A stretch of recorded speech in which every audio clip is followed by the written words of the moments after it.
Good morning, guys. This is Stephen Howard and my dog Yucca. We're out here in Spring Mountain Wilderness this morning, just over the hill from Vegas. I was hanging out around here because last night I went to a friend of mine, Kelly's barbecue. I had some great barbecued chicken. Thank you very much, Kelly. And I got a little tour of Pahrump. There's some work out there to be done and a lot of healing to be done. I see a lot of people that are addicted to drugs out there in Pahrump. Looks like the drug of choice is meth, and there's a lot of alcoholics as well, but mainly meth. Um, I get depressed. I get sad when I go to areas and I feel certain things. Um, it used to happen around Vegas, but it's balanced out. Maybe that's because the Raiders are coming or something. But um, you know, the Vegas has a gold and silver lining. A lot of people don't know it, but just hanging out around $220 billion is good for your economic stimulus. Um, I don't prey on people. I don't sponge off of people. But if people want to give me a donation, I do really super appreciate it. My dad donated a 2014 Ford Explorer, so I got wheels, got a place to lay my head. It it seems like a lot of people tend to judge other people by what they have and what they're making or what they're doing. That you're judged off of how you look. If I shaved yesterday, and if you look at my other videos the past few days, I was very unshaved. I was actually headed towards a beard, which is kind of my look in Montana.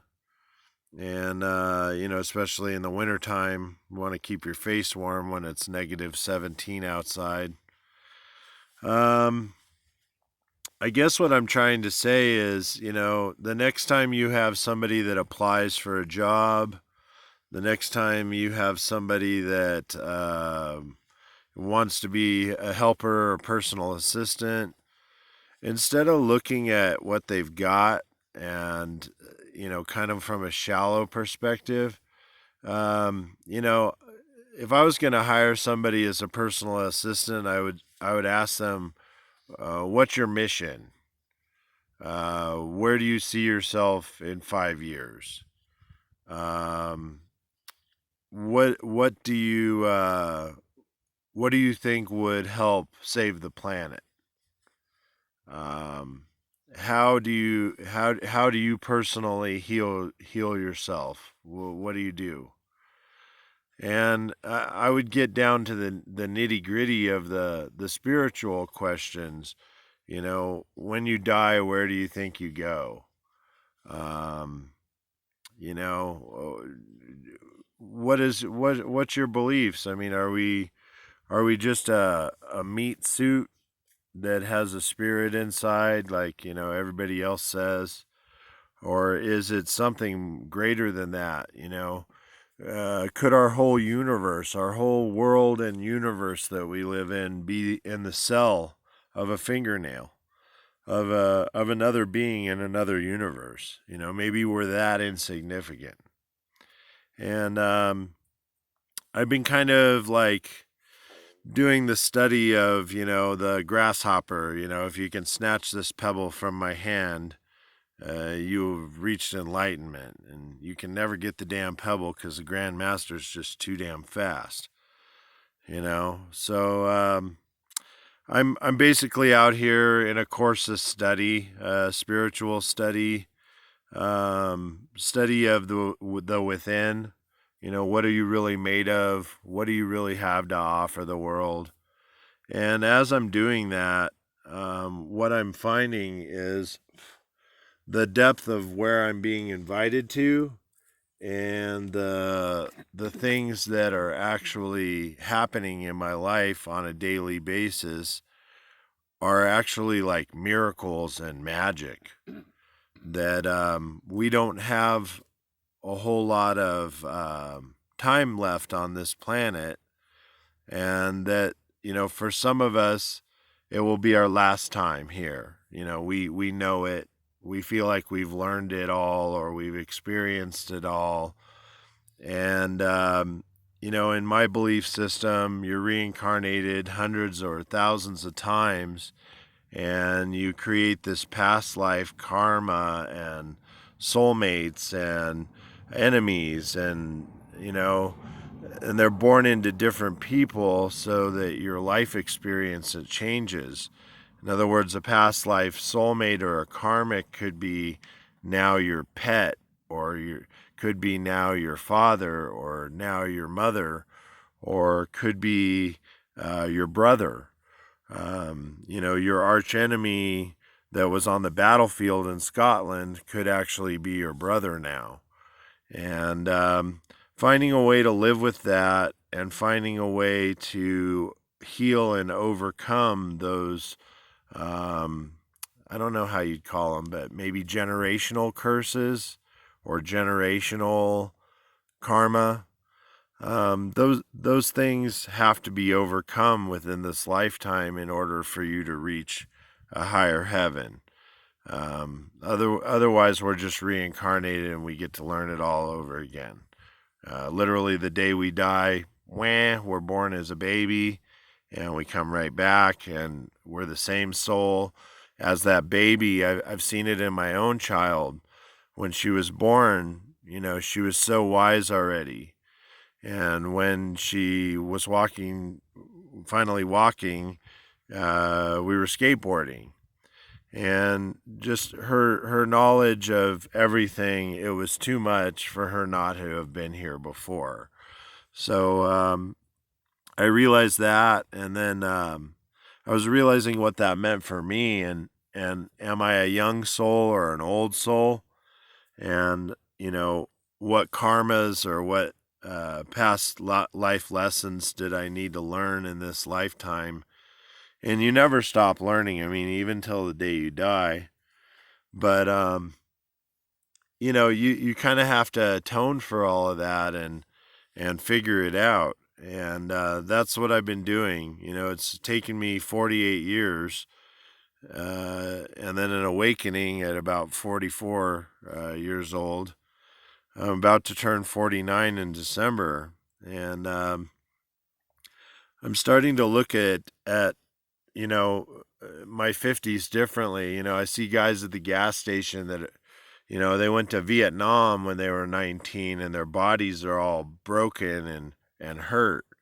And I have a lot of injuries, and, I feel like I'm in good shape for my age, but when you get to 60s and 70s and 80s, you know, aging, in general, aging sucks. We all wish we could live forever. We all wish we could, turn back time. We all wish we had done something differently. And, forgiveness for that, forgiving yourself, and then not judging anyone else for what they've been through.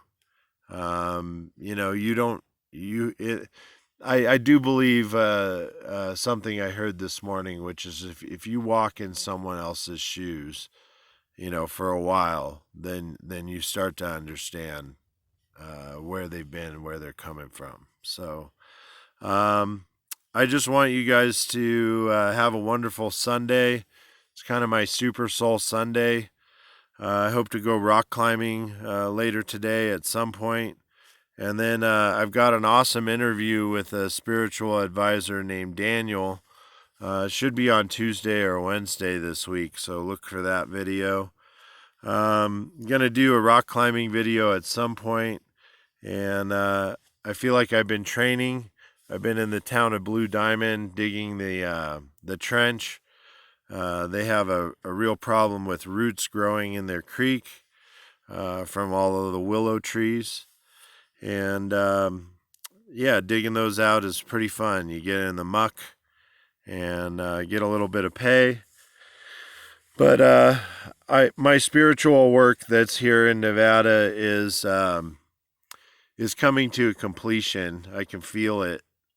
I've been helping a lot of different people kind of with their awakening and realize that they aren't going crazy, that it's actually happening, and that we're all headed to somewhere great. And a lot of people, look at me, oh, that guy's crazy. Well, if you lived with me day to day, you would realize, one, I'm not crazy. Two, you'd realize that it is real, that the power of manifestation is real, that the power of psychic mediumship, that I'm just a tool for the Almighty. All I do is get channeled messages, and those help me in my life and help other people in their life. Um, and then people sometimes will see that you're all awakened and happy and sustaining and doing on the right path. And then they slip into a dark night of the soul, and they go back to whatever they were doing, and then they beat themselves up and be more depressed and be more at rock bottom, or the foundation. And we all have to be sensitive with each other. We all have to give each other the chance. It's not going to happen overnight. It's taken me four years to get here, 2 years, 2.5 years of living hell, and then things slowly are starting to improve. There's still moments where I'm really, really bummed out, and it triggers things, and it makes me feel other things because of the triggering. That's called PTSD, folks. So, I do the best I can just about every day, and I try and stay on the path. And I wake up every morning, trying to feel like it's Christmas, trying to feel like it's another blessing, another wonderful day full of gifts and joy. And, people that are, I talk about this a lot with people. And one of my friends at the gas station said, "Oh, I hate this job. I don't like this job.